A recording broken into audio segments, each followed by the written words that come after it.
Now coming for the concept of solid angle. Before that, let's go for that. Suppose I am having a circle. Clear? So here is my center O. This is radius. This is the arc of a circle. Clear? So if I am considering arc of a circle, remember in circular motion, this is the angle. Clear? This is measured as radian. We know this is also an angle. This is called the polar angle. So this is arc. This is theta. So instead of circle, if I am considering a sphere means a three-dimensional figure. Clear? So if I am considering a sphere, so that time it is not only a arc, that will be a area, means here a arc, here a arc. So this is whole as area, means actually it is a solid three-dimensional figure right now. So it is a two-dimensional figure. This is a 2D figure, two-dimensional figure. Right now it is a three-dimensional figure. So if I subtend this area over here at the center, here I will get a solid angle, means which has also a three dimension, that is denoted as omega. This is not W, that is denoted as omega. Omega is called solid angle, means the same thing. What purpose served by theta in case of circular circle, the same thing, same purpose served by omega or solid angle in case of sphere. Since in electrostatics chapter, continuous charge distribution, few problems are there where I need to consider that solid angle or need to consider a sphere which is three-dimensional figure. So before proceeding to the Gauss's theorem further, you should know solid angle. In my that note, solid angle definition also given. No need to memorize it, but for your better concept, clearance of concept, I had given all the things. How we will calculate omega? Omega will be calculated by A. A is the area of this surface. This is A divided by R square. R is what? R is the radius from the center up to this. From the center up to this. Clear? Now area of a sphere. We know the total surface area of the sphere is always 4 pi R square. So divided by R. So if you are considering a perfect sphere, its solid angle always will be 4 pi. Why 4 pi? Why 4 pi? This is what? This is 90 degree, pi by 2 plus pi by 2. Pi by 2 plus pi by 2, how much? Pi by 2 plus pi by 2, pi. Here another pi means 2 pi. That is for what? Circle. If it is a sphere, solid angle will be 4 pi. Total 2 pi plus another 2 pi, that is 4 pi. Solid angle is 4 pi. Now somewhere solid angle has to, that is not a perfect sphere. That time we need to calculate solid angle. Now I am going for the main thing which is our main concern, that is called Gauss's theorem. First I will tell you what is Gauss's theorem. Gauss's theorem statement you need to memorize, that is important. Proof of Gauss's theorem important. Establishment of Coulomb's law from Gauss's theorem also important. And let's move for that. First Gauss's theorem. So according to Gauss's theorem, the electric flux through any closed surface, remember those terms, through any closed surface is equal to 1 by epsilon 0 times of the charge enclosed within the surface. Suppose this is a charge distribution plus Q. Clear? So this is plus Q is enclosed within this spherical surface, plus Q enclosed in the spherical surface. So what will be the electric flux? Means for this plus Q, how many electric field of lines passes through the surface in per unit time? How many electric field of lines passes through the surface per unit time? How many? That will be phi E will be equal to 1 by epsilon 0 times of the charge enclosed within the surface. 1 by epsilon 0 times of charge enclosed within the surface. Remember, this charge is not for single charge. This is actually Q total. Means if there is 3, 4, 5, how much charge is enclosed over there? That divided by the epsilon 0. Now you can ask me, ma'am, why they are so precise? That is always Q by epsilon 0. Actually, this is the gist of Gauss's theorem. When we will prove Gauss's theorem, we will get the idea from where they will get that precise Q by epsilon 0. Acha.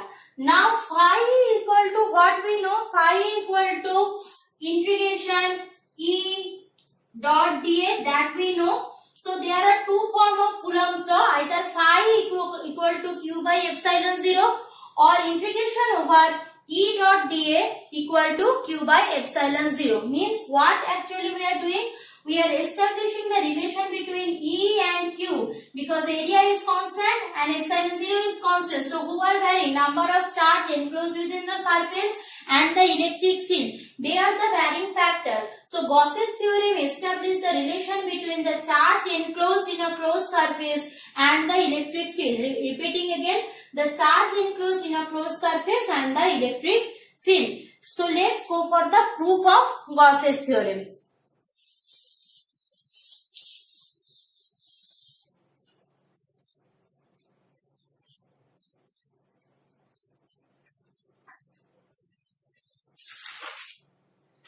Suppose in a here plus Q charge present and this plus Q charge enclosed by a surface. This is my surface. Draw. So for this plus Q charge, flux density produced means number of line of force passes through the surface. What I need to calculate? How many number of flux passes through the surface. So I can prove. I will not get the help of Gauss's theorem. Here we will prove in Gauss's theorem. So let's go for that. So if I am considering this surface, first I am considering here a surface. Means through this surface how many electric field of lines passes, that I will calculate. Through this surface how many electric field of lines passes, that I will calculate. Who is producing electric field of lines? This plus Q producing electric field lines. Clear? Now suppose the surface is here. I am having my point P. The distance of the point from this plus Q taking as R. The distance of the point P or the surface is R. Taken as R. So, if I join the surface as like that, because it is a three-dimensional surface, I will get here my solid angle. I will get here my solid angle. What I will do? First, I will take my solid angle as d omega. Why? Because if I will take d omega here and then I am integrating the whole d omega over the surface, I will get my complete omega. Since it is not a symmetrical surface, I can't write directly omega equal to 4 pi. Remember I said you that is if it is not a symmetrical surface, I need to calculate d omega or omega. So here I am taking this solid angle as d omega. In my note it is given. Acha, d omega taken as d omega, no problem. This point taken as O, this is P. So let's go for the further deduction.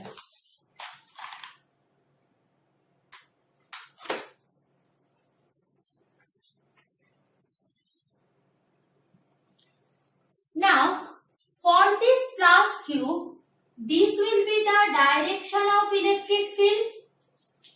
This will be the direction of electric field, and what is the direction of this area? See, if this is d omega, I will integrate over this whole area. How? If I am considering this area as dA instead of A, if I am considering as dA, then I can easily integrate over the whole surface. This is the concept. Let's take the direction of this dA on the normal. This is direction of dA. Clear?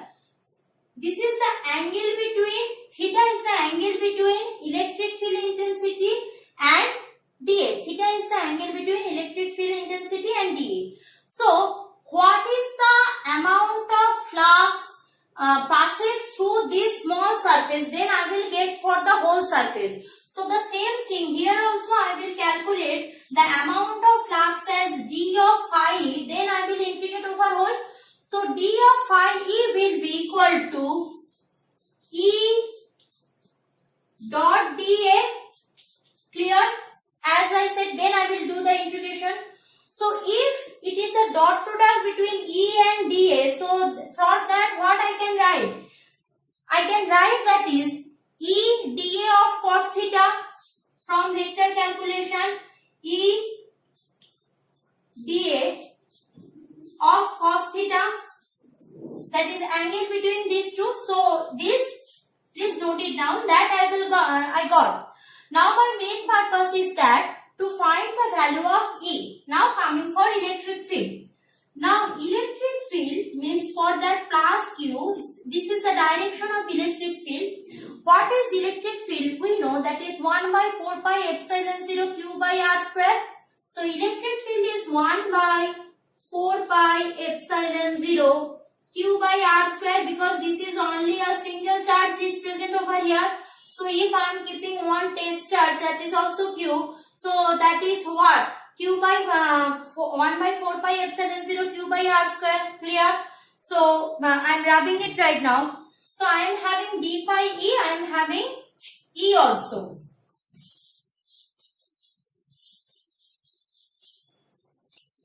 Now see, so if I put that E on there, so d phi E equal to E dA of cos theta.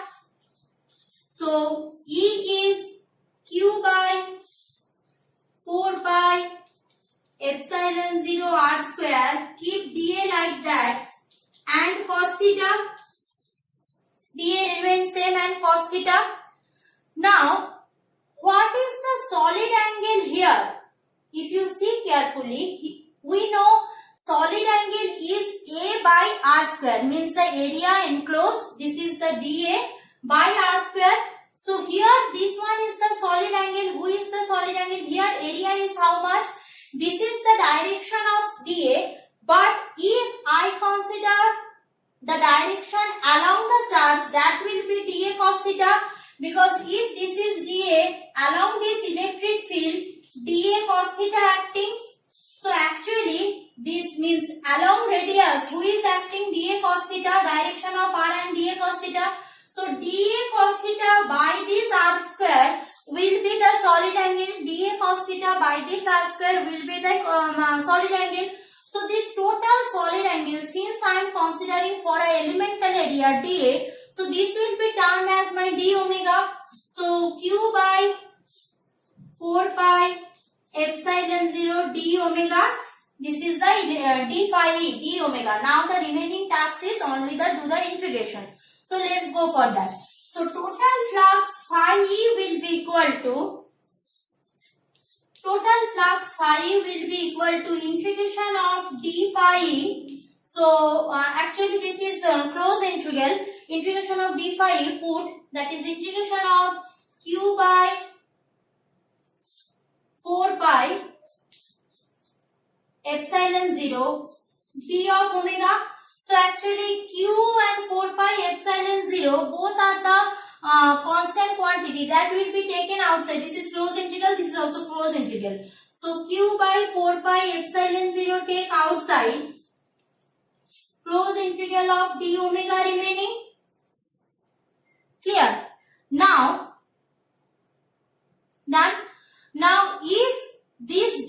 omega is a sphere. If I am telling here, I am taking as an abrupt surface, it might be sphere. If the d omega is a sphere, it is simply 4 pi. So q by 4 pi epsilon 0 into 4 pi. So this 4 pi and 4 pi will be cancel out. 4 pi will be cancel out. Who is remaining? That is phi e equal to q by epsilon 0. Here means if it is a symmetric charge distribution, spherical, cylindrical or whatever, that is phi equal to q by epsilon 0. That is proved Cauchy's theorem.